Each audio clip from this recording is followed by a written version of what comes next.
यानंतर पाहुयात या हल्ल्यानंतरची थरारक दृश्य।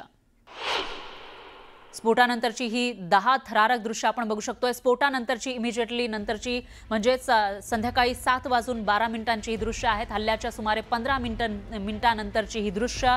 स्फोटानंतर इथं खळबळ माजलेली होती, कार पेटलेल्या होत्या, काही कारच्या चिंधड्या उडाल्या होत्या आणि धुराचे लोट, आगीचे लोळ या ठिकाणी दिसून येत होते। तर दुसरं दृश्य आपण बघू शकतोय। संध्याकाळी 7:25 हे दृश्य आहे।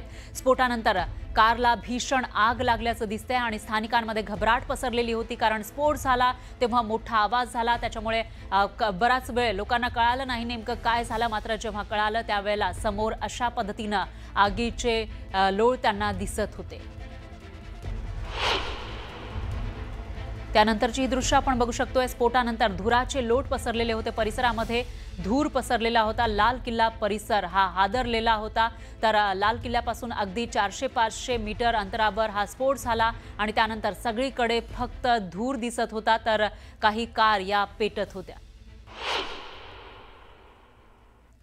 दरम्यान दिल्लीच्या मुख्यमंत्री रेखा गुप्ता या जखमींची विचारपूस करण्यासाठी हॉस्पिटलमध्ये पोहोचलेले आहेत। त्यावेळची दृश्य आपण बघू शकतोय। थोड्याच वेळापूर्वी देशाचे गृहमंत्री अमित शहा यांनी जखमींची विचारपूस केलेली होती, भेट घेतलेली होती आणि त्यानंतर दिल्लीच्या मुख्यमंत्री रेखा गुप्ता या हॉस्पिटलमध्ये पोहोचलेले आहेत। जे जखमी झालेत या स्फोटामध्ये त्यांची विचारपूस करताना दिसतायत, त्यांना धीर देताना आपल्याला रेखा गुप्ता दिसून येत आहेत। दरम्यान जे जखमी झालेले आहेत या स्फोटामध्ये त्यांची स्थिती आपण बघू शकतोय, कशा पद्धतीनं त्यांच्या कोणाच्या हाताला, कोणाच्या पायाला, तर कोणाच्या नाकाला दुखापत झालेली आहे, काही लोकांना भाजलं सुद्धा आहे। तशा स्थितीमध्ये सर्व जखमी इथं उपचार घेत आहेत आणि दिल्लीच्या मुख्यमंत्री रेखा गुप्ता या विचारपूस करण्यासाठी इथं पोहोचलेले आहेत। थोड्याच वेळापूर्वी अमित शहांनी या जखमींची भेट घेतलेली होती। तर 20 पेक्षा जास्त लोक जखमी झाल्याची माहिती समोर आलेली आहे आणि 9 लोकांचा मृत्यू झाल्याची ऑफिशियल माहिती आतापर्यंत समोर आली आहे। लाल किल्ल्याजवळ कारमध्ये हा शक्तिशाली असा स्फोट झालाय, मात्र हा भ्याड दहशतवादी हल्ला असल्याची माहिती समोर आलेली आहे आणि त्यावेळेला नेमकं काय घडलं होतं याचीच जणू माहिती रेखा गुप्ता या घेत असतील।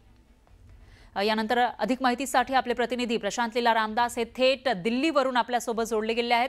प्रशांत, काय सांगाल? आता रेखा गुप्ता या हॉस्पिटलमध्ये पोहोचल्याचं आपल्याला दिसतंय। आता या स्फोटाबाबतचे सध्याचे काय अपडेट्स तुमच्याकडे आहेत? महत्वाचं म्हणजे लाल किल्ल्याच्या मेट्रोच्या जवळ असलेल्या गेट क्रमांक 1 च्या जवळपास असलेल्या I-10 या गाडीमध्ये बॉम्बस्फोट झाल्याची माहिती पुढे आलेली आहे। या संदर्भात केंद्रीय गृहमंत्र्यांनी नुकतेच लोकनायक JP नारायण रुग्णालयात जाऊन तिथे जे दाखल आहेत, म्हणजे जखमी आहेत, त्यांची विचारपूस केली। त्यानंतर आता दिल्लीच्या मुख्यमंत्री रेखा गुप्ता देखील त्या रुग्णालयात दाखल झाले आहे। महत्वाचं म्हणजे केंद्रीय गृहमंत्र्यांच्या वतीने या बॉम्बस्फोटाच्या संदर्भात एक अत्यंत महत्वाची बैठक उद्या बोलवण्यात आली आहे। या बैठकीच्या माध्यमातून साधारणतः कशा पद्धतीने या बॉम्बस्फोट झाला, काय त्याच्यामध्ये स्फोट झाली याची इनकम्प्लीट माहिती उद्या होऊ शकतं की केंद्रीय गृहमंत्री अमित शहा देतील। पण महत्वाचं म्हणजे या संदर्भात त्यांनी पंतप्रधान नरेंद्र मोदी यांच्यासोबत देखील चर्चा केल्याची माहिती पुढे आलेली आहे। राजनाथ सिंह यांनी देखील या घटनेवरती दुःख व्यक्त केलं आहे। पण महत्वाचं म्हणजे बघितलं या घटनेमागे कारण काय होते याचे देखील आणि उद्देश काय होता याचा खुलासा उद्या होण्याची शक्यता आहे, कारण की या संदर्भात उद्या सर्व ज्येष्ठ अधिकाऱ्यांची बैठक केंद्रीय गृहमंत्र्यांच्या केंद्रीय गृहमंत्री अमित शहा यांनी बोलवली आहे आणि या बैठकीच्या माध्यमातून सर्व अधिकाऱ्यांना स्पष्ट सूचना देण्यात आल्या की अशा प्रकारचा पुन्हा स्फोट होऊ नये यासाठी सर्व ती काळजी घेण्याची गरज आहे। बरोबर आहे प्रशांत। त्याच्यामुळे आता उद्यापर्यंत नेमकं काय समोर येतं आणि ज्या पद्धतीनं तपास सुरू आहे, फॉरेन्सिक टीम असेल किंवा इतरही यंत्रणांकडून तपास केला जातोय, त्यामुळे या स्फोटामागचं कारण, कोणी हा स्फोट घडवून आणला याविषयीची प्रत्येक माहिती आपल्यापर्यंत येण्याची शक्यता आहे। मृतांचा आकडा वाढल्याची माहिती सुद्धा समोर आलेली होती। ऑफिशियली आतापर्यंत मृतांची काय आकडेवारी समोर आली आहे प्रशांत? ज्याबद्दलची माहिती जर बघितलं तर मृतांची आकडे 9 जणांचा मृत्युमुखी पडलेल्या आहे या घटनेमध्ये। आणि महत्वाचं म्हणजे जर बघितलं या सगळ्यामध्ये 15 पेक्षा जास्त जण जखमी आहे, त्यापैकी 3 ते 4 जण हे गंभीर जखमी असल्याची माहिती पुढे आलेली आहे। या सगळ्यांना जवळच असलेली दिल्ली मेट्रो जे आहे खासून लालकिल्ल्याच्या जवळ असलेलं लोकनायक जेपी नारायण जे हॉस्पिटल आहे ते दिल्ली गेटला आहे, बरोबर. त्या या बहुतांश रुग्णांना दाखल करण्यात आलं आहे. बरोबर आहे प्रशांत, याविषयीचे अपडेट आपण घेत राहूया. धन्यवाद तुम्ही दिलेल्या या सविस्तर माहितीसाठी. तर दिल्लीच्या स्फोटामध्ये 20 जण जखमी झाले आहेत. याच्यामध्ये शायना प्रवीण, शिवा जयस्वाल, समीर, हर्षल आझाद, जोगिंदर, भवानी शर्मा, गीता प्रसाद, विनय पाठक, विनोद सिंह, शिवम झा, मोहम्मद शहनवाज, अंकुश शर्मा, मोहम्मद फारूक, कदीर, तिलकराज चंद, मोहम्मद साफवान, मोहम्मद जैनुद्दीन, किशोर लाल हे सर्वजण जखमी झाल्याची माहिती समोर येते.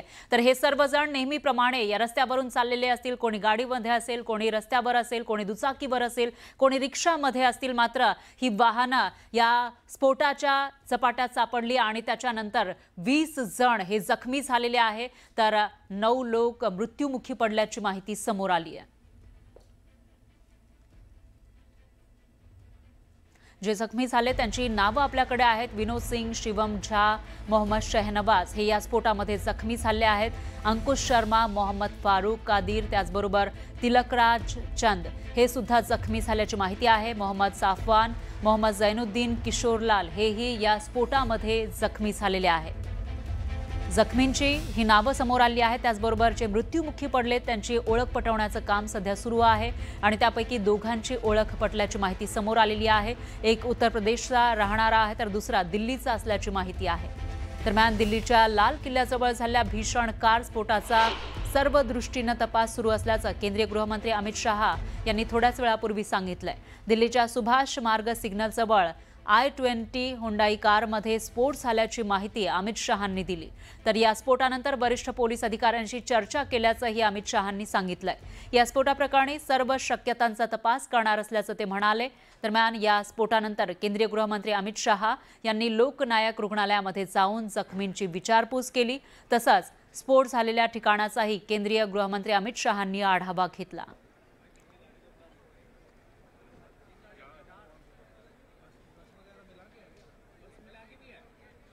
आज शाम करीब 7 बजे दिल्ली में लाल किले के पास सुभाष मार्ग ट्रैफिक सिग्नल पर I-20 हुंडई गाड़ी में एक ब्लास्ट हुआ है।